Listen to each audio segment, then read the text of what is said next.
जी हाँ दोस्तों, नमस्कार, आदाब, सत श्री अकाल। मैं दानिश महाजन प्रोग्राम बदलता दौर लेके एक बार फिर से हाजिर हूँ। और आज का प्रोग्राम इम्पोर्टेंट है। इम्पोर्टेंट तो बदलता दौर के तमाम प्रोग्राम होते हैं, लेकिन आज वाकई जो प्रोग्राम है बहुत इम्पोर्टेंट है, क्योंकि आज हम जिन इश्यूज पर बात कर रहे हैं वो किसी एक के साथ एसोसिएटेड नहीं है, एक के साथ रिलेटेड नहीं है। वो जो मसले हैं पूरी कम्युनिटी के हैं। दिल्ली में जब से आम आदमी सरकार जब आई तो कई हम लोगों को आशाएं थी कि नई सरकार है, आम आदमी की सरकार है। जनरली जो आज तक की सरकारें रही हैं उनका जो रवैया रहा है पर्सन विद डिसेबिलिटीज के लिए कोई ज़्यादा सकारात्मक नहीं रहा है। तो एक बड़ी उम्मीद थी। और फिर जब आम आदमी पार्टी आई, आपको याद होगा हमने कवरेज भी दी थी। शिव कुमार जी जो बेंगलोर से विजुअली इम्पेयर थे उनको टिकट भी दी थी, लेकिन उनसे जब बात हुई तो उन्होंने बताया कि टिकट तो दे दी लेकिन यहाँ पर उनके लिए कोई प्रचार करने नहीं आया। तो बहरहाल उससे थोड़ी सी इनसेंसिटिविटी हमें समझ आ गई थी, लेकिन एक होप थी, चलो किसी ने टिकट तो दी है। लेकिन बाद में जैसे जैसे सरकार का समय बीतता गया, क्योंकि हर सरकार को थोड़ा समय देना चाहिए, समझने का समय होता है, लेकिन अब तो काफ़ी समय हो गया। लेकिन दिल्ली में जैसा हमारी कम्युनिटी की आशाएं थी आम आदमी पार्टी से, अनफॉर्चुनेटली उसको काफ़ी धक्का लगा। चार पांच बड़े इश्यूज, एक पंचकुया ब्लाइंड स्कूल को बंद करने की बात की, उस पर काफी एक साल से बात हो रही थी, कर रहे थे, उसके ऊपर हाई कोर्ट का स्टे लिया गया। और फिर पेंशन नहीं मिल रही है एमसीडी में, जो लोगों को रेगुलर पेंशन नहीं मिल रही है, नौकरियां बैकलॉग नहीं फिलअप किया गया। और एक सबसे बड़ा जो इशू था, प्रिंसिपल्स और वाइस प्रिंसिपल को निकाल दिया। मतलब ये निकाला इन द सेंस कि उनको उनकी नौकरी से दूसरे डिपार्टमेंट में शिफ्ट कर दिया। और ये कहकर कि आप जो दृष्टिहीन हैं वो कैपेबल नहीं है प्रिंसिपल और वाइस प्रिंसिपल के लिए। तो ये पहली बार देश में ऐसा हुआ, और इससे ज्यादा इंसेंसिटिविटी हो ही नहीं सकती है। और इन तमाम इश्यूज को बहुत ही vibrantly national federation of the blind उठा रही हैं। और हम धन्यवाद देते हैं एनएफबी की पूरी टीम को, और खास तौर पे रोंगटा सर को, जो कि एक कम्युनिटी के वाइब्रेंट लीडर हैं और एक लंबे अरसे से कम्युनिटी को सर्व कर रहे हैं। और जब भी दृष्टिहीनों के हित की आवाज आती है तो रोंगटा जी आपको वहां पर खड़े हुए दिखाई देते हैं। तो रेडियो डान की टीम की ओर से एनएफबी को, कुसुम मैम आपको, रोंगटा जी को और तमाम एनएफबी को, और जो लोग रैली कर रहे हैं उनको बहुत मुबारकबाद। और बात ये बहुत ही संवेदनशील इशू है, ये इस पर आप लोगों ने जो टेकअप किया है ये होना चाहिए था। हालांकि पिछले साल से बातें हो रही हैं लेकिन काम नहीं हो रहा था, देर आए दुरुस्त आए, लेकिन आप लोगों ने उठाया है। और उनकी मुलाकात हुई है केजरीवाल साहब से, तो ये जानने की कोशिश करेंगे इस प्रोग्राम में कि क्या है ये सारा मसला, और ये बहुत ही गंभीर इश्यूज हैं, इस पर क्या आउटकम क्या है, क्या कहते हैं केजरीवाल जी। तो इस पर बात करने के लिए बहुत ही खास मेहमान, national federation of the blind की सेंट्रल कमेटी से वाइस प्रेसिडेंट हमारे साथ कुसुम लता मैम है, जो कि प्रोफेसर भी हैं। Ma'am, thank you so much for talking to us and for giving your valuable time to radio डान। धन्यवाद। और सबसे पहले आपको इसके साथ साथ भी हमारी पूरी टीम और कम्युनिटी की ओर से मुबारकबाद, ये बहुत ही इम्पोर्टेंट स्टेप लेने के लिए। देखिए, ये मुबारकबाद तो पूरी कम्युनिटी का है, पूरे समाज का है, क्योंकि आप जैसा कह चुके हैं पहले भी और जानते हैं सभी लोग, शायद हमारे तमाम श्रोता जानते होंगे कि राष्ट्रीय दृष्टिहीन संघ भारत का सबसे बड़ा मास बेस्ड ऑर्गेनाइजेशन है, जिसमें सीधे सदस्य होते हैं। इसलिए सीधे सदस्य होने से उस साधारण जन की तकलीफ सीधी वहां तक पहुंचती है। और जब उनके साथ कोई भी कहीं भी किसी भी तरह का सामाजिक अन्याय होता है, सामाजिक न्याय उन्हें नहीं मिलता है, तो सबसे पहली जो दरखास्त आती है, मुझे लगता है वो राष्ट्रीय दृष्टिहीन संघ में ही आती है। आप ये जो इश्यूज जिन पे आप बात कर रहे थे, ये अभी हाल ही में नहीं हमने टेक ओवर किए हैं। पिछले साल 2014 से जब से ये सरकार बदली हमारी, सेंटर में भी और यहाँ भी, दोनों जगह लगातार बैठकें हमारी चल रही थी, बैठकों का दौर चल रहा था। लेकिन बहुत दुखद बात यह है कि आम पार्टी जो है, आप जो है, वो आम आदमी के नाम पर आई, लेकिन वहीं हमारी सुनवाई नहीं हो रही थी बिल्कुल भी। और दृष्टिहीन समाज के साथ ही नहीं, बल्कि संपूर्ण जो माइनॉरिटीज में जो वर्ग हैं, जितने भी हाशिए के समाज में लोग शामिल हैं, उन तमाम वर्गों के साथ डिस्क्रिमिनेशन लगातार बढ़ रहा था और बढ़ रहा है। अभी भी आप जाइए सचिवालय में तो आपको हर वर्ग का प्रतिनिधि वहां मिलेगा। आज हमारी जो रैली थी, पहली रैली हमारी 21 तारीख को हुई थी, जो हमने ज्ञापन दिया था और हमने कहा अगर नहीं सुनी जाएगी हमारी मांगे तो हम अनिश्चितकालीन हड़ताल पर जाएंगे। उसी की शुरुआत, आज अनिश्चित हड़ताल की शुरुआत थी। उस दिन तो कम ही लोग आए थे, लगभग 200-250 लोग थे रैली में, लेकिन आज लगभग 450 लोग हमारी रैली में दिल्ली के थे। बाहर के लोगों को हमने नहीं बुलाया था। यहाँ तक कि बहुत ही साथ जुड़ा हुआ जो प्रदेश है हरियाणा, वहां के लोगों को भी हमने मना कर दिया था कि पहले हम देख लेते हैं, उसके बाद फिर बारी बारी से करेंगे अगर ये मांगे नहीं मानी जाती हैं तो। जी, अब मैं आती हूँ सारे इश्यूज पर, जो इश्यूज मेरा जो आज का आप मकसद जानते है हैं, कि हाँ, सभी को हम बिल्कुल इश्यूज से परिचित करा सके। जी जी। तो ये आपका मकसद आपने बहुत अच्छे से निभाया है और निभा रहे हैं और आगे भी निभाएंगे, ऐसी मैं कामना करती हूँ। पहला जो इसमें था बैकलॉग का है सबसे महत्वपूर्ण। आप जानते हैं कि दृष्टिहीन संघ ने ही सबसे पहले उत्तर प्रदेश में 1974 से और प्रांत में जो हमारा सेंटर है वहां पर 1980 से ये मांग की थी कि विकलांगों के लिए एक विशेष कानून होना चाहिए। उस विशेष कानून की मांग को लेके बहुत लंबी धरना, प्रदर्शन, भूख हड़ताल और रैली, तमाम तरह के जो मास को ऑर्गेनाइज करने वाले हथकंडे हो सकते हैं वो अपनाए गए और समय समय पर छोटी बड़ी कुछ सफलताएं मिलती गई। जितने भी आयोग बैठे, पहले 3 आयोग बैठे, उन तीनों आयोगों में संतोष कुमार रोंगटा उनके मेंबर थे तीनों आयोगों के, और जो ड्राफ्टिंग कमेटी बैठी उसके भी वो सदस्य थे। और फिर आखिर में 15 साल की लंबी लड़ाई के बाद 1995 में ये एक्ट आया। लेकिन एक्ट के आने के बाद समस्याएं खत्म नहीं हुई, क्योंकि मानसिकता तो एकाएक नहीं बदलती। और हुआ क्या कि एक्ट तो आ गया, कानून तो आ गया कागजों पर, इम्प्लीमेंटेशन नहीं हुआ। अब इम्प्लीमेंटेशन की लड़ाई शुरू हुई। देखिए 1995 में एक्ट आया, फरवरी 1996 में लागू हुआ, लेकिन उसके क्रियान्वयन में इतना लंबा समय लगा कि पुनः बार कार्य हमारे महासचिव को वहां जाना पड़ा। राष्ट्रीय दृष्टिहीन संघ को प्रतिनिधित्व लेकर बार न्यायालय में जाना पड़ा और न्यायालय से ही फिर हमें जीत मिली। 2008 में पहली हुई बैकलॉग का सुनवाई हुई, हाईकोर्ट ने आदेश दिए। उसके बाद उस आदेश के बावजूद नहीं हुआ, कंटेम्प्ट ऑफ कोर्ट लेके फिर हम गए दोबारा से 2011 में।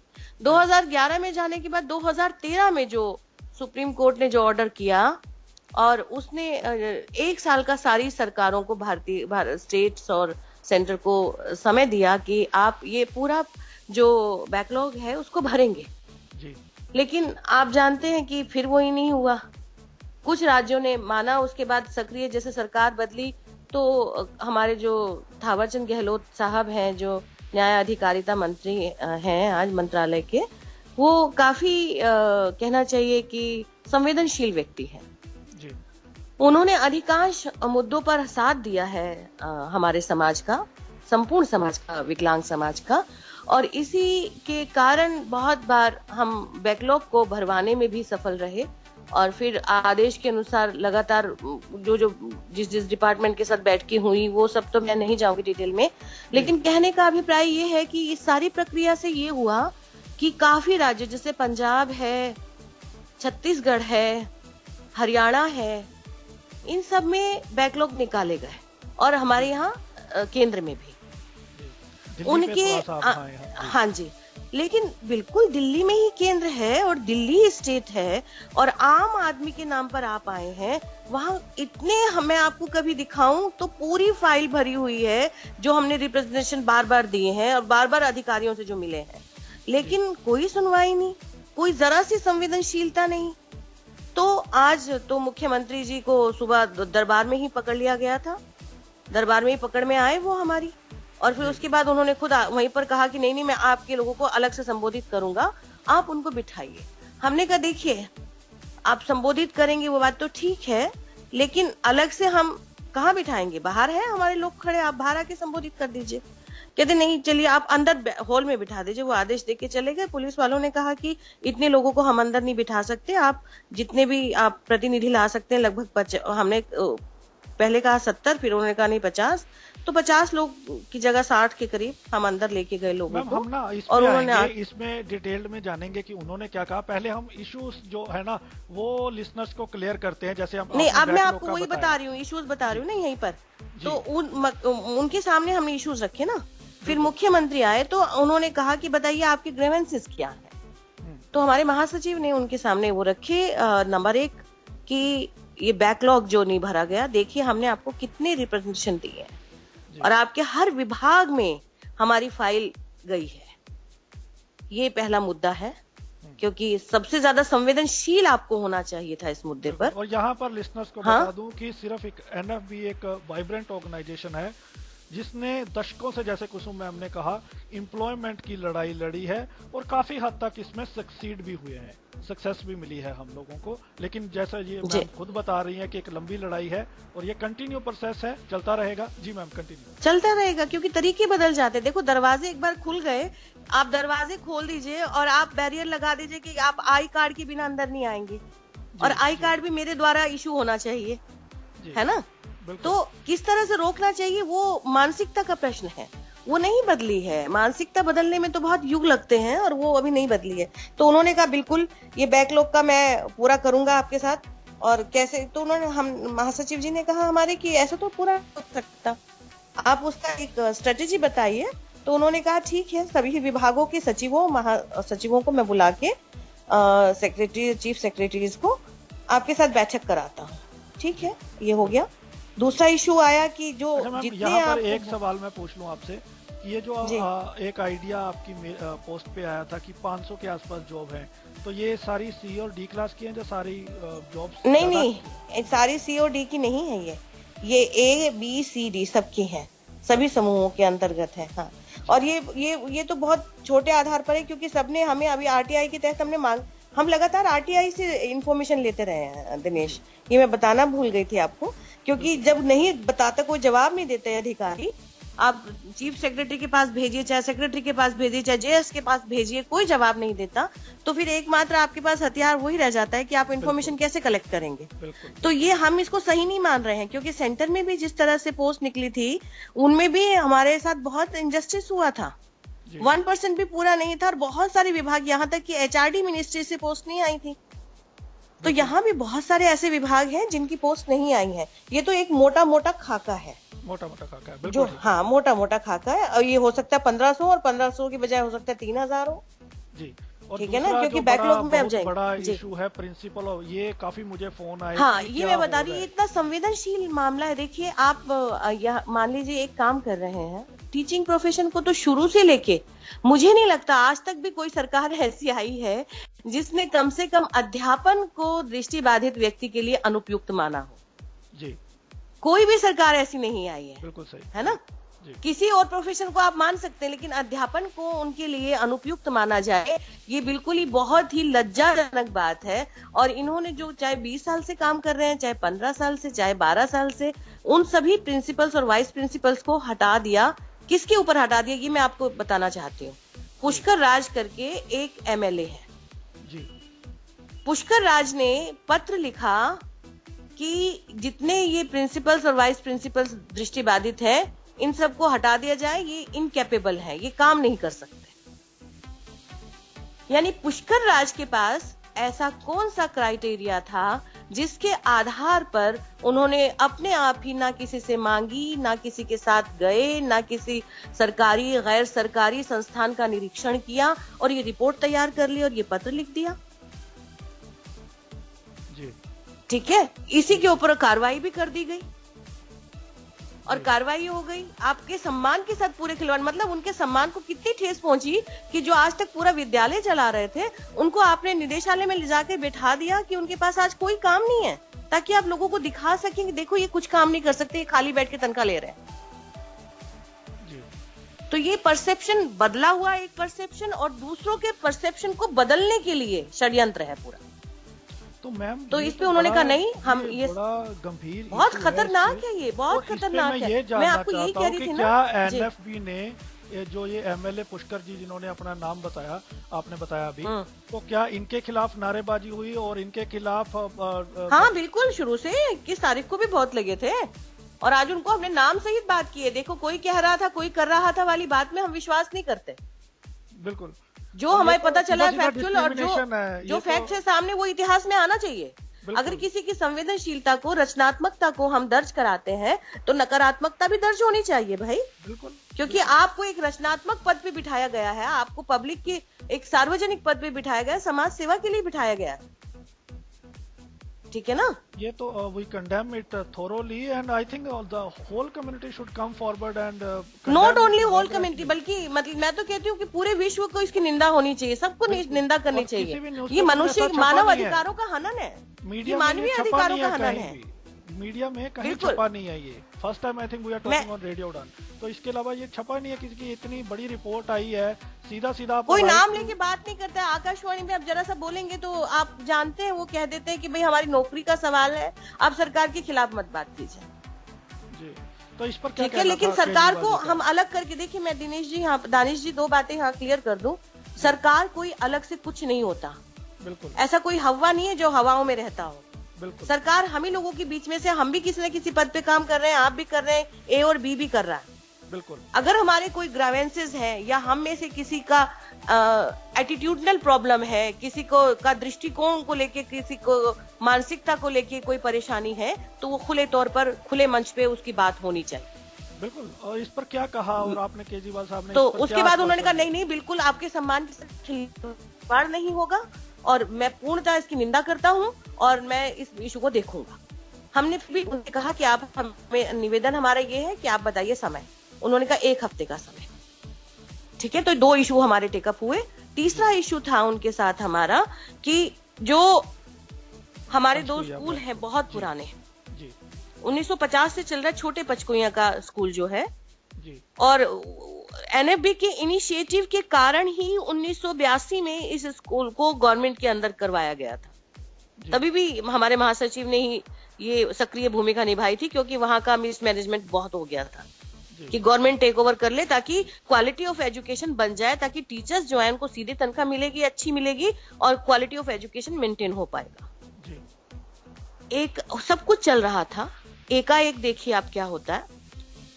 एकाएक ये हुआ कि निर्देशिका जो है आपकी इनकी एजुकेशन बोर्ड की, वहां से एक आदेश चलता है कि यहाँ गलत एलिमेंट है, हॉस्टल में कुछ बड़े लोग रहते हैं और वो यहाँ से कोई मुहिम चलाते हैं, इसलिए ये हॉस्टल खाली करा दिया जाए। आप ये आदेश नहीं कर सकते ना। अगर आपको लगता है किसी जगह पर कोई गलत काम हो रहा है या गलत लोग रह रहे हैं, तो आप इंक्वायरी कीजिए और गलत लोगों को हटाइए। छोटे बच्चों को क्यों हटा, जिनके लिए वो हॉस्टल है? बिल्कुल।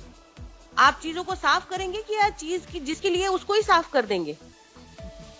तो अचानक जाके वो खाली करवा दिया गया। एसएचओ ने खाली करवाया वहां पर। तो फोन आए रोंगटा साहब को तभी, और रोंगटा साहब गए घर से तुरंत और उन्होंने वो रोका एसएचओ को कि बताइए आपके पास राइटिंग में कहाँ है वो आदेश। अब एसएचओ के पास राइटिंग में नहीं था, वहीं हमारी वो खड़ी हुई थी शिक्षा निदेशक। तो इन्होंने कहा कि राइटिंग में दिखाइए मुझे, तो राइटिंग से मतलब है, आप खाली करवा रहे हैं, आपके पास राइटिंग में नहीं, कल को आपकी नौकरी पे बात बनेगी। तो फिर ऐसे करके उसको तब रुकवाया, अगले दिन हाई कोर्ट से स्टे लिया। तो इसको इशू को ये हाँ हाई कोर्ट में है ये मैटर। एनएफबी का बहुत दिन हो गए, कई महीनों से हाई कोर्ट में चल रहा है ये, 5-6 महीने हो गए जी, काफी टाइम से चल रहा है ये इशू। और जो हरिनगर की बिल्डिंग है वो बता रही हूँ, अभी आ रही हूँ उस पे इशू पे। तो हरिनगर की बिल्डिंग जो है, वो जो ट्रस्ट था इनका, जो ट्रस्टीज थे यहाँ पर, जो भी ट्रस्ट था कि प्राइवेट जो एनजीओ को चला रहा था पहले, उन्होंने वो जमीन खरीदी थी। और वो जमीन खरीदी इसलिए गई थी कि हॉस्टल वहां शिफ्ट करेंगे, स्कूल यहाँ चलाएंगे पचकुइया में, क्योंकि एक जगह दोनों के होने से क्वालिटी एजुकेशन मेंटेन नहीं हो रहा था, स्पेस की भी कमी पड़ रही थी। अब ठेकेदार के साथ कुछ इश्यूज आए उन लोगों के, कुछ मनी को लेके, और फिर वो जो लोग थे पुराने वो नहीं रहे, उनका समय पूरा हो गया, उनकी डेथ हो गई तो नहीं बचे, उसको नहीं कर पाए, तो गवर्नमेंट ने क्या किया, उस जमीन कब्जा कर लिया उस बिल्डिंग पे ठेकेदार से इशू लेके। अभी इनके कार्यकाल में हुआ कब्जा, तो अरविंद केजरीवाल के कार्यकाल में ही, और वहां पर सर्वोदय विद्यालय खोल दिया। तो ये इनसेंसिटिविटी की हद है कि आप एक मैटर को उसकी तह तक जाए बगैर आप ऊपरी तौर पर ये मान ले कि ये जमीन हमारी गवर्नमेंट की है और उसमें वो करने लग जाए। इस इशू को भी हमारे यहाँ चल रहा है, ये भी कोर्ट में चल रहा है, ये मैटर भी एनएफबी के द्वारा। तो इस पर ठीक है। कहना था अब उसके बाद ये तो पंचकुइया का ही है, इसके साथ जुड़ा हुआ है, उसके लिए भी हमने उनको कहा, उन्होंने कहा मैं देखूंगा, सारे फैक्ट मंगवाता हूँ। चौथी बात एक और स्कूल की थी, वो पंचकुइया रोड, वो किंग्सवे कैंप का स्कूल है जो सेवा कुटीर के नाम से है। जी जी जी। वहां के भी इशू को हम पिछली बार तो मैं खुद ही गई थी इनके पास, सौम्या जी के पास मिलने के लिए, जो निदेशिका है जी। तो वहां आप जानिए टीचर्स नहीं है, प्रिंसिपल नहीं है, क्या एजुकेशन देंगे आप, किसको एजुकेशन देंगे आप? ब्लाइंड तो 100% ज्यादा करता है तब उसको 10% मिलता है। सामान्य होने के लिए भी आप उसे सोचिए, आपके परिवार में एक बच्चा होता है सामान्य, वो पास हो जाता है तो बड़ी खुशी मनाई जाती, पास हो गया। एक दृष्टिबाधित बच्चा है जो टॉपर होके आता है तो भी कोई खुशी नहीं मनाता है जी जी। तो भी कहा जाता है कि चलो जो भी हो गया ठीक है, कुछ कोई जानता तक भी नहीं है कि कौन सी क्लास में पढ़ता है, क्या करता है। अभी थोड़ा सा चेंज आ रहा है नई जनरेशन में, थोड़ा सा आप देख रहे हैं कि मैं वही कह रही, देखो उसके पीछे का भोगा हुआ तो बहुत लंबा है ना दानिश, बिल्कुल। हम लोगों ने तो बहुत भोगा और देखा है ना पीछे की पीढ़ी ने तो, और हमसे पहले वाली पीढ़ी ने और भी भोगा है।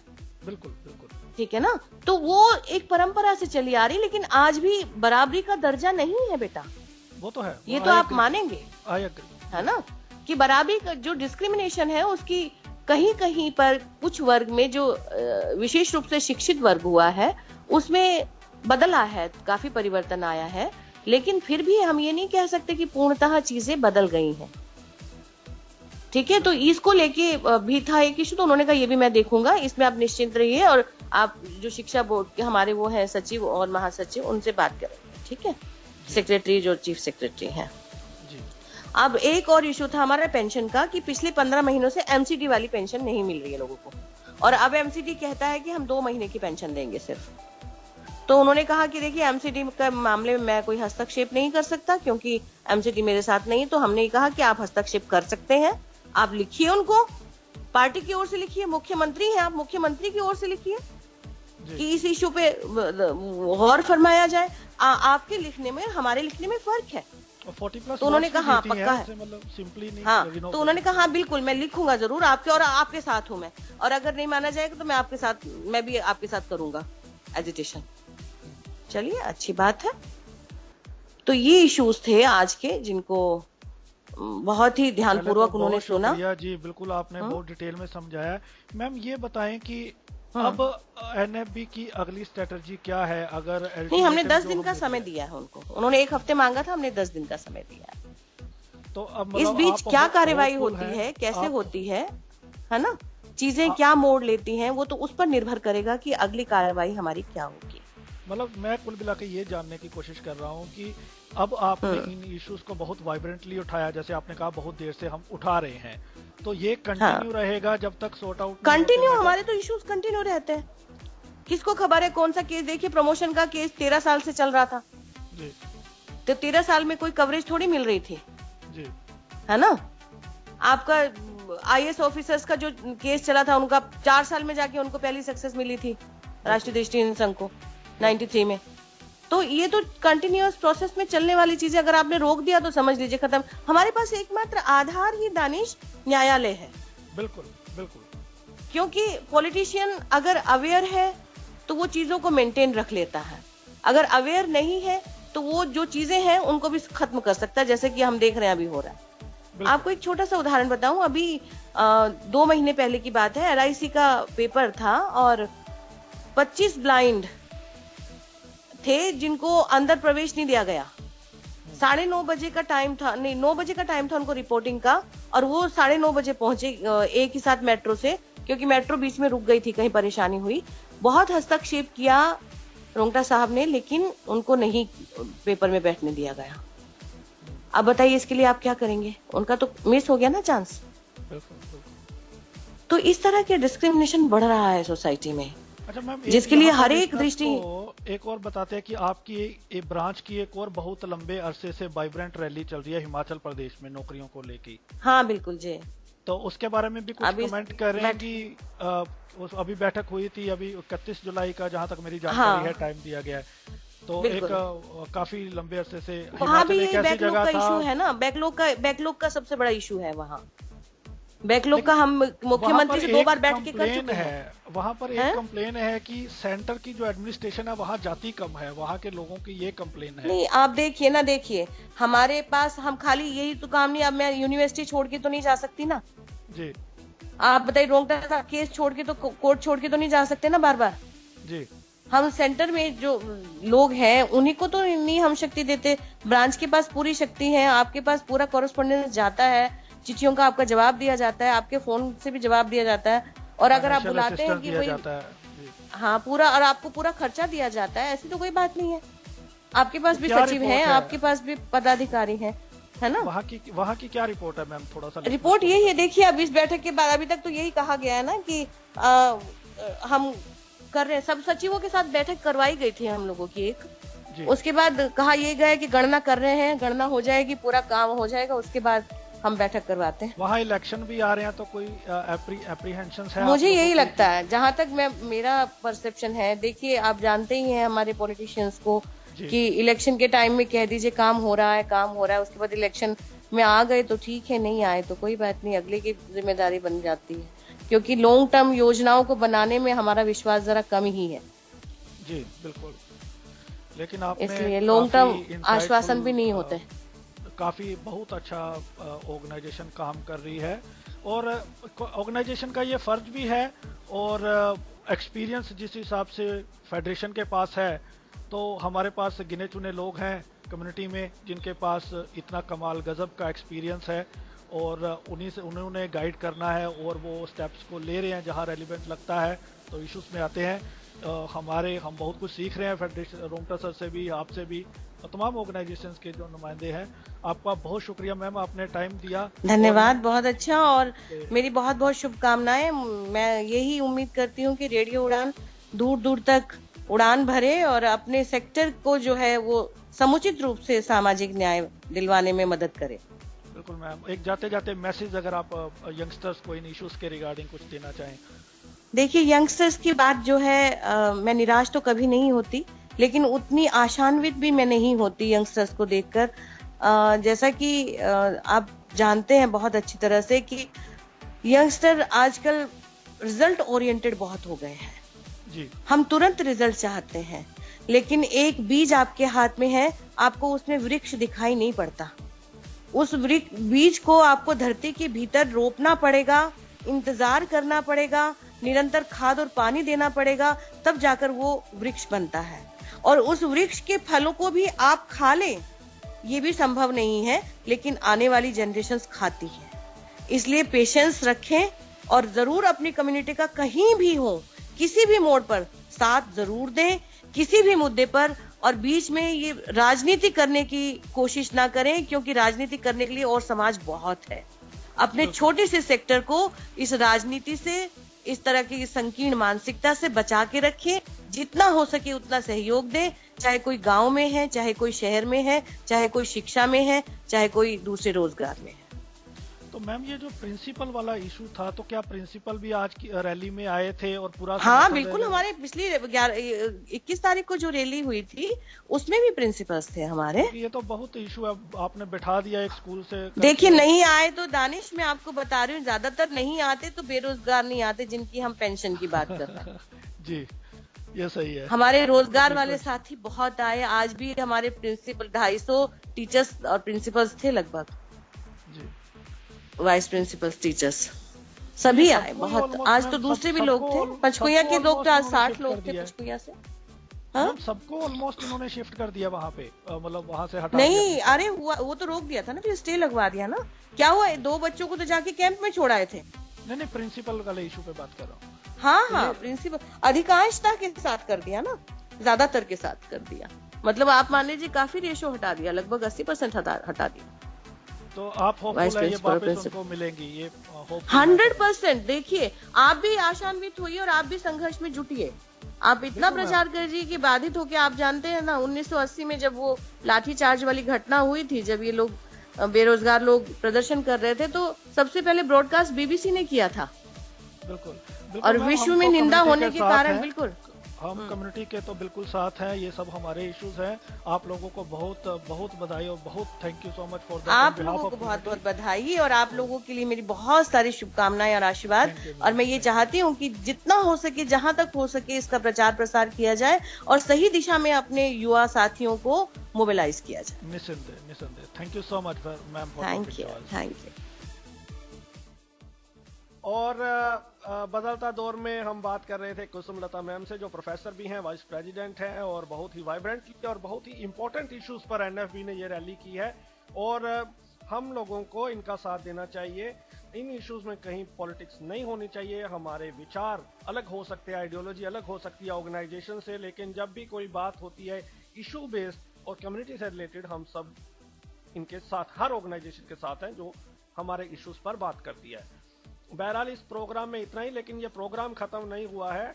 आपको अब हम छोड़े चलते हैं कम्युनिटी की खबरें जो कि कम्युनिटी कलर्स में आती हैं, उनको इस हफ्ते क्या रही डिसेबिलिटी न्यूज प्रोग्राम के दूसरे हिस्से में। आओ सुनवाते हैं आपको निशा त्याल जी को, क्या रहा इस हफ्ते का हाल डिसेबिलिटी न्यूज के हिसाब से। तो ओवर टू निशा जी, बदलता दौर के दूसरे पार्ट में। सुनते रहिए रेडियो उड़ान।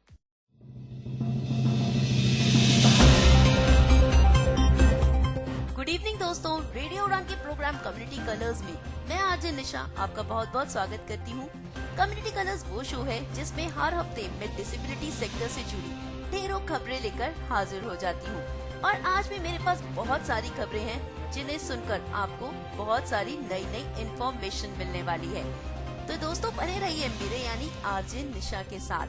चलिए मैं लिए चलती हूँ आपको इस हफ्ते की डिसेबिलिटी सेक्टर से जुड़ी खबरों की तरफ।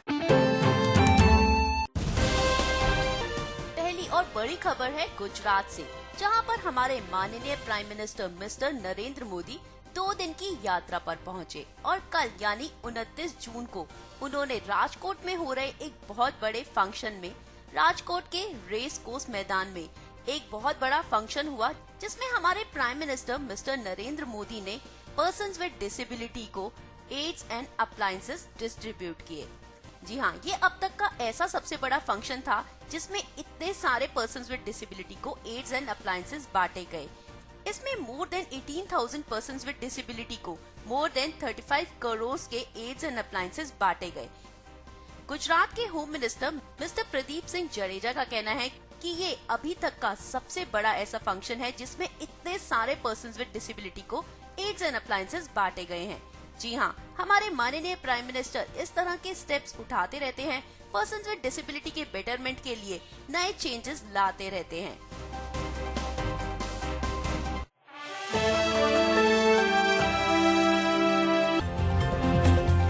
जी हाँ, एक तरफ हमारे माननीय प्राइम मिनिस्टर का ये मूव है जिसमें वो फ्री में एड्स एंड अप्लायंसेस बांट रहे हैं, और दूसरी तरफ यही माननीय प्राइम मिनिस्टर इन्हीं एड्स एंड अप्लायंसेस पर जीएसटी नाम का टैक्स लगा रहे हैं, गुड्स एंड सर्विसेज टैक्स।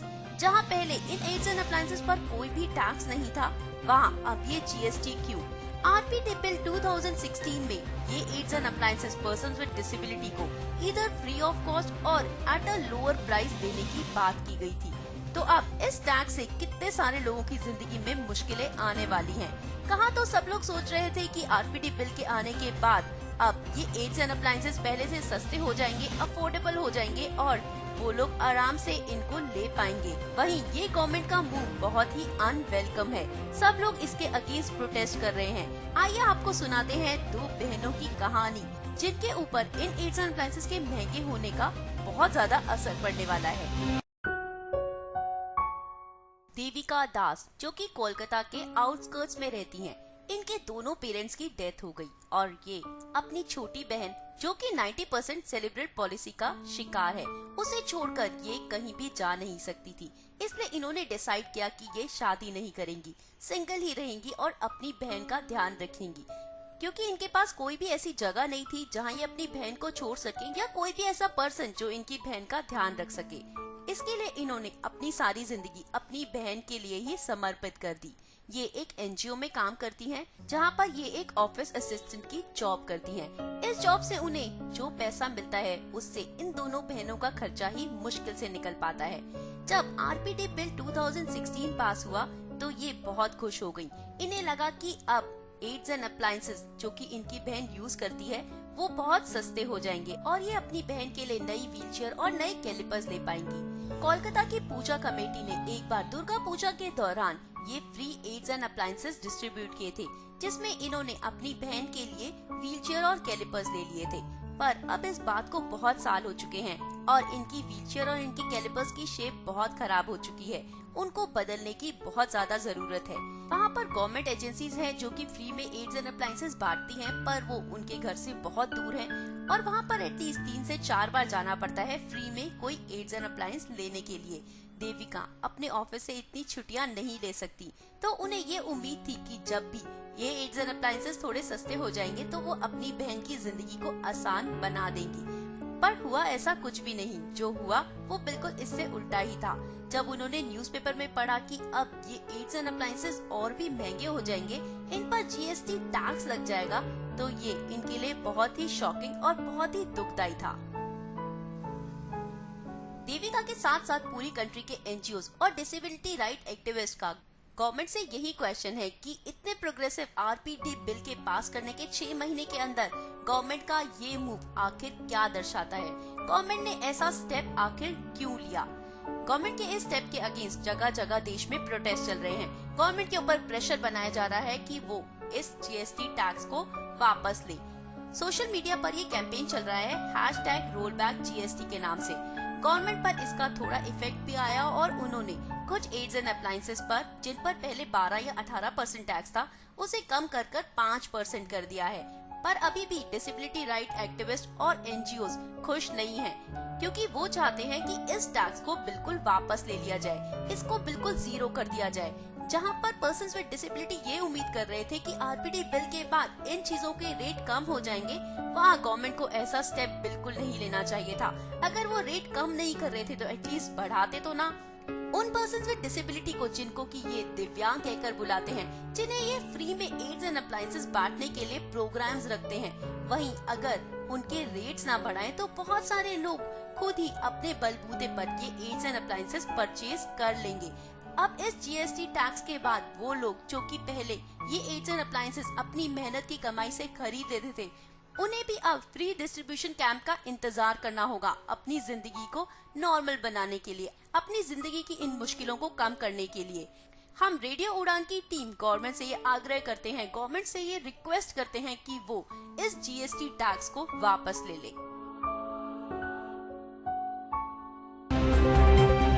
आइए आपको लिए चलते हैं अगली न्यूज की तरफ, जहां पर ये मिस्टर गोपालकृष्णा रोनांकी, जो कि हैदराबाद के हैं और जिन्होंने यूपीएससी एग्जाम क्लियर किया है 3rd रैंक के साथ। ये अदर बैकवर्ड क्लासेस में तो आते ही हैं, साथ साथ इनके हिसाब से ये फिजिकली डिसेबल हैं और इन्होंने ये एग्जाम डिसेबिलिटी कोटा के अंदर क्लियर किया है। पर हैदराबाद हाई कोर्ट ने इन पर ये एलिगेशंस लगाए हैं कि इनका ये डिसेबिलिटी सर्टिफिकेट फेक है। जी हाँ, ट्यूसडे को हैदराबाद हाई कोर्ट ने नोटिस जारी किया मिस्टर गोपालकृष्णा रोनांकी के नाम पर, जिन्होंने यूपीएससी एग्जाम क्लियर किया 3rd रैंक के साथ और उन्होंने ये एग्जाम डिसेबिलिटी कोटा के अंडर क्लियर किया। हाई कोर्ट ने उन्हें नोटिस दिया है और कहा है कि वो अपनी डिसेबिलिटी को प्रूव करें। हाई कोर्ट ने ये स्टेप उठाया जब हाई कोर्ट को एक पीआईएल मिला पब्लिक एडवोकेट एम मुरली कृष्णा की तरफ से, जिन्होंने कहा है कि मिस्टर रोनांकी का डिसेबिलिटी सर्टिफिकेट फेक है। साथ साथ उन्होंने नोटिस भेजा है आंध्र प्रदेश गवर्नमेंट और यूपीएससी को भी और उन्हें कहा है कि वो उनकी इस डिसेबिलिटी को 3 वीक्स के अंदर प्रूव करें। मिस्टर रोनांकी ने लास्ट ईयर यूपीएससी का एग्जाम दिया। वो अदर बैकवर्ड क्लासेस में तो आते ही हैं, साथ साथ उन्होंने अपना एक डिसेबिलिटी सर्टिफिकेट भी जमा कराया, जिसके हिसाब से उन्हें 45% डिसेबिलिटी है। उन्होंने इसी डिसेबिलिटी कोटा के अंडर एग्जाम दिया और यूपीएससी का मेन एग्जाम क्लियर भी किया। ओबीसी कैटेगरी के अंडर मेंस क्लियर करने के लिए कट ऑफ गई थी 110.66, जबकि मिस्टर रोनांकी के सिर्फ 91.34 मार्क्स ही आए थे। तो ओबीसी के हिसाब से उनका एग्जाम क्लियर नहीं हुआ था, पर क्योंकि पर्सन्स विद डिसेबिलिटी के लिए ये कट ऑफ 76.34 ही थी। मिस्टर रोनांकी ने डिसेबिलिटी सर्टिफिकेट जमा कराया था, तो उसके हिसाब से इनका ये एग्जाम क्लियर हो गया। साथ साथ पर्सन्स विद डिसेबिलिटी को 3 की जगह 4 घंटे मिलते हैं मेन का एग्जाम क्लियर करने के लिए, और मिस्टर रोनांकी ने 4 घंटे लिए अपना ये एग्जाम देने के लिए। बट मिस्टर मुरली कृष्णा के हिसाब से उनकी डिसेबिलिटी ऐसी है ही नहीं जो कि डिसेबिलिटी कोटा में आए, और उनका ये डिसेबिलिटी सर्टिफिकेट बिल्कुल फेक है। जब मिस्टर रोनांकी को इस बारे में कांटेक्ट किया गया तो वो बिल्कुल शॉक हो गए। उनके हिसाब से उनकी डिसेबिलिटी कोटा के अंडर आती है और उनका सर्टिफिकेट बिल्कुल भी फेक नहीं है। उनके हिसाब से जब वो क्लास 10th में थे 2002 में, तो वो एक पेड़ से गिर गए, जिसकी वजह से उनका राइट हैंड फ्रैक्चर हो गया। उसके बाद उनका राइट हैंड काम नहीं करता, वो उसे मोड़ भी नहीं सकते। डॉक्टर्स के हिसाब से वो डिसेबिलिटी कोटा के अंडर आते हैं, वो एक डिसेबल पर्सन है। और साथ साथ जब उनका यूपीएससी के लिए मेडिकल टेस्ट हुआ दिल्ली के राम मनोहर लोहिया हॉस्पिटल में, तो वहाँ पर भी उनकी इस डिसेबिलिटी को प्रूव किया गया। वहाँ पर भी डॉक्टर्स के हिसाब से वो पर्सन्स विद डिसेबिलिटी हैं। मिस्टर रोनांकी का कहना है कि वो एक गरीब किसान के बेटे हैं, वो एक झूठा सर्टिफिकेट कहाँ से बनवाएंगे। उन्होंने कहा कि उन्होंने ये एग्जाम अपनी मेहनत के बलबूते पर क्लियर किया है, और उन्हें विश्वास है अपनी जुडिशरी पर और भगवान पर भी कि उनकी मेहनत का उन्हें फल जरूर मिलेगा।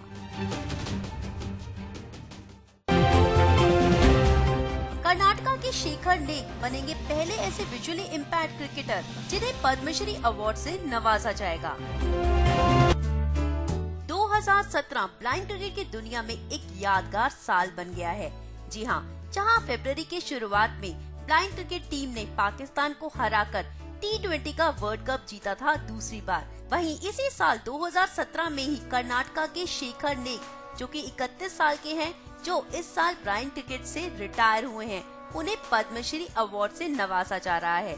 शेखर नेक का कहना है कि जब उन्होंने ब्लाइंड क्रिकेट की दुनिया में कदम रखा तो उन्होंने कभी सोचा भी नहीं था कि वो इस हाइट्स तक पहुंचेंगे।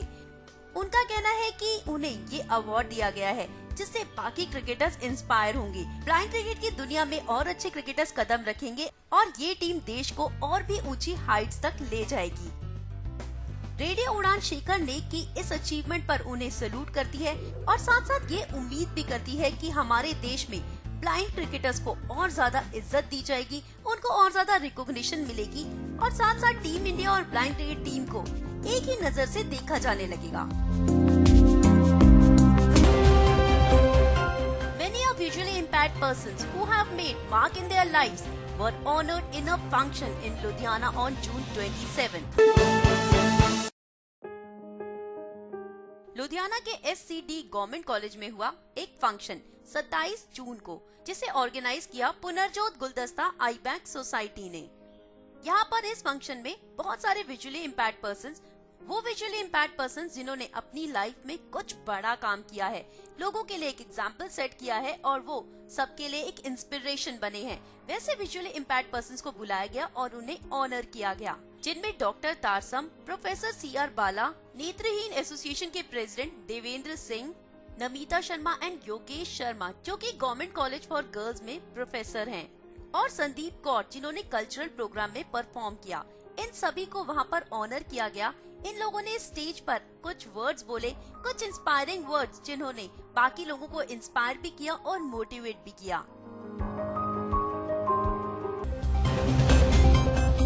USA में टेक्सास में खुल गया है एक wheelchair accessible water park, Morgan's inspiration island, जो कि पहला ऐसा वाटर पार्क है जो कि व्हीलचेयर एक्सेसिबल है, जो पर्सन्स विद डिसेबिलिटी के हिसाब से डिजाइन किया गया है। जी हाँ, मॉर्गन्स इंस्पिरेशन आइलैंड जो कि पहला ऐसा वाटर पार्क है जो पर्सन्स विद डिसेबिलिटी के हिसाब से डिजाइन किया गया है। वो मेनली उन लोगों के हिसाब से डिजाइन किया गया है जिन्हें मोबिलिटी में प्रॉब्लम है, और इतना ही नहीं, हर वो विजिटर जिसे डिसेबिलिटी है उसके लिए यहाँ पर एंट्री बिल्कुल फ्री है। ये वाटर पार्क मॉर्गन्स वंडरलैंड का ही एक पार्ट है। वो एक्सेसिबिलिटी थीम पार्क जो कि 2010 में खुला, जिसका नाम यहाँ के ओनर्स ने अपनी बेटी मॉर्गन के नाम पर रखा। मॉर्गन जिसे कि फिजिकल और कॉग्निटिव डिसेबिलिटी थी। इस वाटर पार्क में जाने के लिए आपको अपनी व्हीलचेयर भी डैमेज करने की जरूरत नहीं है। यहाँ आपको फ्री में एक व्हीलचेयर प्रोवाइड की जाएगी। वो व्हीलचेयर जो कि स्पेशली डिजाइन है यहाँ के लिए, लाइट वेट है, वाटरप्रूफ है और इनके अंदर कंप्रेस्ड एयर भरी हुई है बैटरीज की जगह पर। ये व्हीलचेयर्स आपको यहाँ पर फ्री ऑफ कॉस्ट मिलेंगी, फर्स्ट कम फर्स्ट सर्व के बेसिस पर। इसके अलावा यहाँ पर बहुत सारे और फीचर्स भी हैं, जैसे कि टेम्परेचर कंट्रोल है। वो लोग जो कि ठंड को बर्दाश्त नहीं कर पाते उनके लिए यहाँ पर हॉट टेम्परेचर भी है। वो लोग जिनको ज्यादा शोर पसंद नहीं है उनके लिए स्पेशली साइलेंस एरियाज भी हैं। और आप यहाँ पर खो ना जाए इसके लिए आपके हाथ पर एक हाईटेक रिस्ट बैंड भी बांधा जाता है। तो ये वाटर पार्क जो कि फुली एक्सेसिबल है, यहाँ पर जाकर आप हर तरह की राइड्स ले सकते हैं, स्विमिंग कर सकते हैं, पानी का मजा ले सकते हैं और अपनी जिंदगी की परेशानियों को भूलकर एंजॉय कर सकते हैं। जब कोई इस तरह की इंक्लूसिव फैसिलिटीज को डेवलप करता है तो ये सुनकर बहुत अच्छा लगता है और शायद इससे इंडिया में भी लोग इंस्पायर हो, यहाँ पर भी ऐसा एक वाटर पार्क बने जहाँ पर हम लोग भी जाकर एंजॉय कर सके।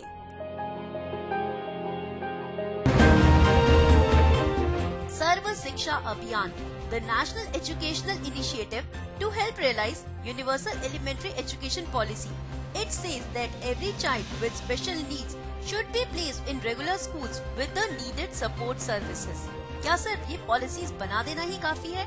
अगर हम अकेले यूपी की बात करें तो वहाँ पर हजारों की तादाद में डिसेबल बच्चे हैं जिनके पास एजुकेशन का राइट, जिनके पास एजुकेशन के लिए कोई अपॉर्चुनिटी है ही नहीं। जी हाँ, उत्तर प्रदेश की ज्यादातर डिस्ट्रिक्ट्स में गवर्नमेंट के द्वारा चलाए जाने वाले स्पेशल स्कूल्स हैं ही नहीं। अगर हम रीसेंट स्टडीज की बात करें तो अकेले आगरा में ही 3,417 ऐसे बच्चे हैं जो कि डिसेबल हैं और जिनके पास एजुकेशन पाने के लिए कोई एक्सेस है ही नहीं। ममता कुमारी जो एक बहुत ही पुअर फैमिली को बिलोंग करती हैं, जब वो 4 साल की थी तो उन्होंने एप्पल और बॉल की स्पेलिंग बोलना शुरू किया, जो उनके पेरेंट्स के लिए एक मिरेकल ही था। वो पेरेंट्स जो कभी स्कूल गए ही नहीं थे, जिन्होंने कभी पढ़ाई की ही नहीं थी, उन्होंने अपने इस बेटी को लेकर बड़े बड़े सपने सजा लिए कि वो इसे खूब पढ़ाएंगे लिखाएंगे। पर 4 साल की उम्र में ममता की आंख में प्रॉब्लम होनी शुरू हो गई और जब वो 10 साल की थी तो वो टोटली ब्लाइंड हो गई। ना तो उसका स्कूल डिसेबल फ्रेंडली था और ना ही टीचर्स हेल्प करने को तैयार थी, जिसकी वजह से उसको अपना स्कूल छोड़ना पड़ा। और यूपी के उन्हीं हजारों बच्चों की तरह वो भी अब हमेशा इलिटरेट ही रहेगी, वो भी कभी पढ़ लिख नहीं पाएगी। जी हाँ, रिसेंटली ही अभी सर्व शिक्षा अभियान की स्टडी से पता चला है कि आगरा में 3,417, बरेली में 3,400 के अराउंड और 1000 से ज्यादा बच्चे बिजनौर में हैं जिनके पास स्कूल का एक्सेस है ही नहीं, जिनके पास ये अपॉर्चुनिटी ही नहीं है कि वो स्कूल जाकर पढ़ाई कर सके, एजुकेशन पा सके। जिसका कारण सिर्फ एक है कि यूपी में गवर्नमेंट के द्वारा रन किए जाने वाले स्पेशल स्कूल्स बहुत ही कम है। बहुत सारे डिस्ट्रिक्ट्स में तो ऐसे स्पेशल स्कूल्स हैं ही नहीं, जिनकी वजह से बच्चों के पास ये अपॉर्चुनिटी ही नहीं होती कि वो स्कूल जाकर पढ़ाई कर सके। कहने को तो आरपीडी बिल 2016 में इंक्लूसिवनेस की बात की गई है, हर स्कूल में एक स्पेशल टीचर अपॉइंट करने की बात की गई है, पर अगर यूपी में देखें तो ये नंबर बहुत ही लो है। यहाँ पर ना तो स्कूल्स में स्पेशल टीचर्स हैं और ना ही जनरल स्कूल्स में उन बच्चों के लिए कोई एक्सेसिबिलिटी के प्रोविजंस हैं, ना तो क्लासेस ही डिसेबल फ्रेंडली हैं और ना ही टीचर्स या स्टूडेंट्स के अंदर अवेयरनेस और सेंसिटाइजेशन है, जिसकी वजह से इन बच्चों को मजबूरन स्कूल छोड़ना पड़ता है। अगर आगरा की ही बात करें तो यहाँ पर 2,900 प्राइमरी स्कूल्स हैं और स्पेशल टीचर्स सिर्फ 37 और बाकी डिस्ट्रिक्ट्स में तो ये नंबर और भी कम है।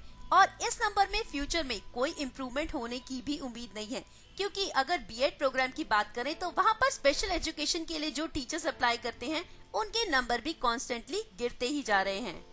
यूपी के बेसिक एजुकेशन डिपार्टमेंट की माने तो यहाँ पर सभी डिसेबल बच्चों को जनरल स्कूल्स में एडमिशन दिया जाता है, वहाँ पर उनको स्पेशल टीचर्स प्रोवाइड किए जाते हैं, पर ग्राउंड रियलिटी बिल्कुल अलग है। यहाँ पर एक स्कूल में हफ्ते 2 हफ्ते तक कोई भी स्पेशल टीचर आके शक्ल नहीं दिखाता, कोई स्पेशल क्लासेस नहीं होती, उनके लिए कोई एक्सेसिबिलिटी के प्रोविजंस नहीं है, ना ही टीचर्स कोऑपरेट करती, जिसकी वजह से बच्चों को स्कूल छोड़कर घर बैठना पड़ता है।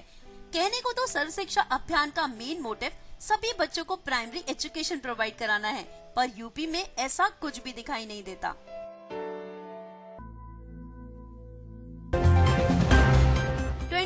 जून 2017 यानी कि कल NFP इंडिया ने एक बहुत बड़ी रैली ऑर्गेनाइज की। ये रैली हुई दिल्ली के चीफ मिनिस्टर के घर के बाहर, so as to meet their pending demands। आइए बताते हैं आपको इस रैली के बारे में, साथ साथ उन पेंडिंग डिमांड्स के बारे में। तो चलिए पहले बात करते हैं NFP इंडिया की उन डिमांड्स की जिनको लेकर NFP इंडिया ने दिल्ली के चीफ मिनिस्टर के घर के बाहर ये मैसिव रैली की। 1996 से अभी तक का जो भी बैकलॉग है, specially for visually impaired persons, government को उसे फिल करना होगा and it has crossed 500 vacancies only in Delhi government. The department should stop the victimization of blind principals, vice principals and teachers immediately.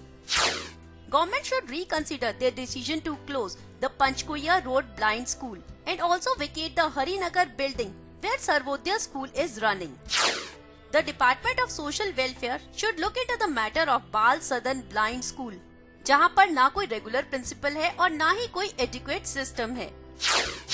Government को pension schemes के matter पर भी ध्यान देना होगा, क्योंकि बेनिफिशियरीज ये लगातार कंप्लेंट कर रहे हैं कि उनको रेगुलरली पेंशन नहीं मिलती। इन सभी डिमांड्स को लेकर ये रैली हुई 29 जून 2017 को सुबह 9:30 बजे चीफ मिनिस्टर के घर के बाहर न्यू दिल्ली सिविल लाइंस में। और चीफ मिनिस्टर ने ये आश्वासन दिया है कि NFP की ये सारी डिमांड्स जायज हैं और इन पर जल्दी से जल्दी एक्शन लिया जाएगा। उन्होंने कहा कि ये जो प्रिंसिपल, वाइस प्रिंसिपल और टीचर्स के विक्टिमाइजेशन की डिमांड है, उस पर दिल्ली गवर्नमेंट बिल्कुल हमारे साथ है और इसे जल्दी से जल्दी रोका जाएगा और बाकी सारे मैटर्स को भी कंसिडर किया जाएगा। आइए अब आपको बताते हैं एक अपकमिंग कंपटीशन के बारे में। National IT challenge for youth with disabilities 2017। The Ministry of Social Justice and Empowerment, Department of Empowerment of Persons with Disability and Government of India is going to organize a national competition for the youth with disabilities to meet the global IT challenges in young generation of disabled. This competition will be organized at National Institute of Technology, Kurukshetra. ये एक 2 दिन का competitive programme रहेगा from July 20th to July 21st, 2017। इस competition में India के कोने कोने से डिसेबल्ड बच्चे पार्टिसिपेट करेंगे और इंफॉर्मेशन टेक्नोलॉजी और ई-लर्निंग में अपना टैलेंट डिस्प्ले करेंगे। हर कैटेगरी के एक विनर को मौका मिल सकता है इंडिया को रिप्रेजेंट करने का global IT challenge for youth with disabilities 2017, जो कि सितंबर 2017 को वियतनाम में होने वाला है। और जो लोग सिलेक्ट होंगे और वियतनाम जाएंगे, उनको कोई भी एक्सपेंसेस बियर नहीं करने होंगे, क्योंकि इसके सारे एक्सपेंसेस ऑर्गेनाइजर्स ही बियर करेंगे। National IT competition for youth with disabilities 2017 में पार्ट लेने के लिए एलिजिबिलिटी क्राइटेरिया इस तरह है। The participant must be from the categories of visual, hearing, physical and development और इंटेलेक्चुअल डिसऑर्डर।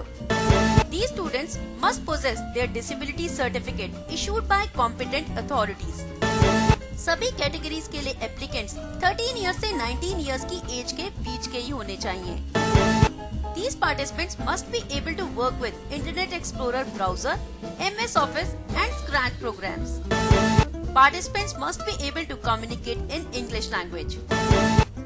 साथ साथ एक इम्पोर्टेंट बात यह है कि अगर आप इस एज कैटेगरी के अंदर भी फॉल करते हैं और आप किसी यूनिवर्सिटी या फिर किसी कॉलेज में पढ़ते हैं, तो आप इस कंपटीशन में पार्ट नहीं ले सकते। अगर आप इस कंपटीशन में पार्ट लेना चाहते हैं तो आपको 7 जुलाई 2017 से पहले एप्लीकेशन फॉर्म भरना होगा, साथ साथ अपना डिसेबिलिटी सर्टिफिकेट अटैच करना होगा। एप्लीकेशंस भेजने के लिए एड्रेस ये है: doctor Ashutosh Kumar Singh, convener organising committee, national IT challenge for youth with disabilities 2017, department of computer applications, NIT Kurukshetra, 136119 Haryana. इसके अलावा आप अपनी एप्लीकेशन ईमेल भी कर सकते हैं divyang2017@gmail.com पर। That is DIVYAANG2017@gmail.com। अगर आप इस national IT challenge for youth with disabilities 2017 में पार्ट लेना चाहते हैं तो आपको कुरुक्षेत्र तक जाने का अपना ट्रैवलिंग एक्सपेंस खुद ही बियर करना होगा। वहाँ पर लॉजिंग और बोर्डिंग की फैसिलिटी आपको फ्री में मिलेगी, साथ साथ आपके साथ एक एस्कॉर्ट को भी। और ज्यादा जानकारी के लिए आप कॉल कर सकते हैं डॉक्टर आशीष चोपड़ा 9812203578 पर। तो चलिए अब आपको लिए चलते हैं AICB all India confederation of the blind में हो रही बहुत इम्पोर्टेंट एक्टिविटीज की तरफ। जी हाँ, अगर आप विजुअली इम्पेयर्ड हैं, आपने लाइफ में कुछ हाइट्स को अचीव किया है, आपके पास कुछ अचीवमेंट्स हैं, तो AICB आपको अपॉर्चुनिटी दे रहा है कुछ अवार्ड्स और स्कॉलरशिप्स अवेल करने के लिए। साथ साथ अगर आप कंप्यूटर कोर्स करना चाहते हैं, कुछ और लैंग्वेजेस सीखना चाहते हैं, तो AICB आपके लिए कुछ कोर्सेज भी लेकर आया है। तो चलिए इन सब के बारे में हम आपको इन्फॉर्मेशन दे देते हैं। Visually impact females of BA first year, second year, B.Ed, MA first year, second year और MPhil कैन अप्लाई फॉर मागा शर्ल्स मेरिट स्कॉलरशिप स्टार्टेड बाय मागा शर्ल्स foundation till 31st August 2017 in AICB office. इसके लिए आप एप्लीकेशन फॉर्म डाउनलोड कर सकते हैं AICB की वेबसाइट से, जो कि है aicb.org.in। अगर आप विजुअली इम्पैक्ट स्टूडेंट हैं और आपने मास्टर्स में फर्स्ट या सेकंड पोजीशन हासिल की है except for music and fine arts, तो आप अप्लाई कर सकते हैं कृष्णा कुमारी वर्मा मेमोरियल अवार्ड, जिसे स्टार्ट किया था वेद प्रकाश वर्मा जी ने। इसकी लास्ट डेट 31 अक्टूबर है। इस अवार्ड में आपको एक मोमेंटो, एक सर्टिफिकेट और साथ साथ 21,000 रुपीज मिलेंगे on the birth anniversary of mister Louis Braille. जी हाँ, इसके लिए भी आप एप्लीकेशन फॉर्म्स डाउनलोड कर सकते हैं www.aicb.org.in से। विजुअली इम्पैक्ट स्टूडेंट्स जिन्होंने MPhil में फर्स्ट पोजीशन हासिल की है, वो अप्लाई कर सकते हैं Krishnavanti and Manohar Lal memorial award के लिए, जिसे भी मिस्टर वेद प्रकाश वर्मा ने ही स्टार्ट किया था in the memory of his parents. इसके लिए आपको एप्लीकेशंस देनी होंगी AICB में 31 अक्टूबर 2017 से पहले, और वो लोग जो सिलेक्ट होंगे उन्हें मिलेगा एक मोमेंटो, एक सर्टिफिकेट और साथ साथ a sum of 25,000 rupees on the birth anniversary of mister Louis Braille. CBSE में अमंग द ब्लाइंड्स जिस स्टूडेंट ने फर्स्ट पोजीशन एक्वायर की है, वो अप्लाई कर सकते हैं अकेट कैंसल मेमोरियल अवार्ड के लिए। इस अवार्ड में भी आपको एक मोमेंटो, एक सर्टिफिकेट और साथ साथ अ सम ऑफ 15,000 रुपीज दिए जाएंगे on the birth anniversary of mister Louis Braille. इसके लिए आपको जल्दी से जल्दी इन्फॉर्म करना होगा AICB ऑफिस को। तो चलिए, ये थी इन्फॉर्मेशन स्कॉलरशिप्स और अवार्ड्स की। अब बताते हैं आपको ट्रेनिंग प्रोग्राम्स के बारे में। अगर आप 1 साल का एडवांस कंप्यूटर कोर्स करना चाहते हैं, तो उसके लिए आप एंट्रेंस टेस्ट दे सकते हैं 31 जुलाई 2017 को, जो कि सुबह 9 बजे से होगा। अगर आप इस कोर्स के लिए इंटरेस्टेड हैं, तो आपके पास कंप्यूटर की बेसिक नॉलेज होनी चाहिए और इंग्लिश के ऊपर आपकी कमांड होनी चाहिए। तो आपको AICB में सुबह 9 बजे पहुंचकर ये एग्जाम देना होगा और 1 अगस्त से ही आपकी क्लासेस शुरू हो जाएंगी। अगर आप AICB से 1 साल का शॉर्ट हैंड टाइपिंग कोर्स करना चाहते हैं, तो उसके लिए भी आपको एंट्रेंस टेस्ट देना होगा 31 जुलाई 2017 को सुबह 9 बजे AICB ऑफिस में। इसके लिए आप 12th पास होने चाहिए, हिंदी पर कमांड होनी चाहिए और ब्रेल लिखना और पढ़ना आना चाहिए। अगर आप सिलेक्ट होंगे तो आपसे इसके लिए सर्टिफिकेट्स भी मांगे जा सकते हैं, और ये कोर्स भी आप 1 अगस्त से ही ज्वाइन कर पाएंगे। AICB एक बार फिर से ऑर्गेनाइज कर रहा है all India Madan Lal Braille एसे कॉम्पिटिशन 2017। जी हाँ, मिस्टर मदन लाल जो कि अब्रॉड में रहते हैं और विजुअली इम्पैक्ट की अपलिफ्टमेंट के लिए हमेशा कंट्रीब्यूट करते रहते हैं, उनकी तरफ से ऑर्गेनाइज किया जाता है ये ऐसे कंपटीशन पिछले 5 सालों से। इस कंपटीशन में पार्ट लेने के लिए क्राइटेरिया इस तरह है। जूनियर ग्रुप में 18 इयर्स तक के बच्चे पार्टिसिपेट कर सकते हैं। पहले ये 25 इयर्स था, इसे घटाकर 18 इयर्स कर दिया ताकि स्कूल जाने वाले बच्चों को कॉलेज वाले बच्चों के साथ कम्पीट ना करना पड़े। पर अगर आप 18 इयर्स से ज्यादा हैं, तो आप सीनियर ग्रुप में अप्लाई कर सकते हैं। जूनियर ग्रुप के लिए ऐसे की वर्ड लिमिट 500 से 700 है, वहीं सीनियर ग्रुप के लिए ये वर्ड लिमिट 800 से 1000 वर्ड्स तक है। इस वर्ड लिमिट में आपका नेम, एड्रेस और बाकी की इंफॉर्मेशन काउंट नहीं की जाएगी। ऐसे लिखते समय आपकी ब्रेल एक्यूरेट होनी चाहिए और आपका प्रेजेंटेशन का स्टाइल इंटरेस्टिंग होना चाहिए। आपका ऐसे ओरिजिनल होना चाहिए। वो कहीं से भी कॉपीड नहीं होना चाहिए, वेबसाइट या फिर किसी भी सोर्स से। आप ये ऐसे ब्रेल स्लेट या फिर ब्रेल टाइपराइटर यूज करके भी लिख सकते हैं। जूनियर ग्रुप के लिए first price 8,000, second price 5,000 and third price 3,000 रहेगा। वहीं सीनियर ग्रुप के लिए first price 10,000 rupees, second price 7,000 rupees and third price 4,000 rupees रहेगा। जूनियर ग्रुप के लिए ऐसे का टॉपिक है visually impaired students and sex education, यौन शिक्षा और दृष्टिबाधित चतरा चतरन। वहीं सीनियर ग्रुप के लिए टॉपिक रहेगा India space research programme, utility and relevance. Bharat का अंतरिक्ष खोज कार्यक्रम कितना सार्थक, कितना प्रासंगिक। ये ऐसे AICP ऑफिस में 15 सितंबर से पहले पहुंच जाना चाहिए। तो चलिए इसी उम्मीद के साथ कि ये सारी इन्फॉर्मेशन आपके बहुत काम आएगी, मैं आरजे निशा आपसे अलविदा लेती हूँ। अगले हफ्ते same time same channel same programme में मैं आपके लिए ढेर सारी डिसेबिलिटी सेक्टर से जुड़ी खबरें लेकर हाजिर हो जाऊंगी। तब तक मुझे यानी आपकी होस्ट एंड दोस्त आरजे निशा को दीजिए इजाजत और सुनते रहिए रेडियो उड़ान और फ्लाइट ऑफ लाइफ।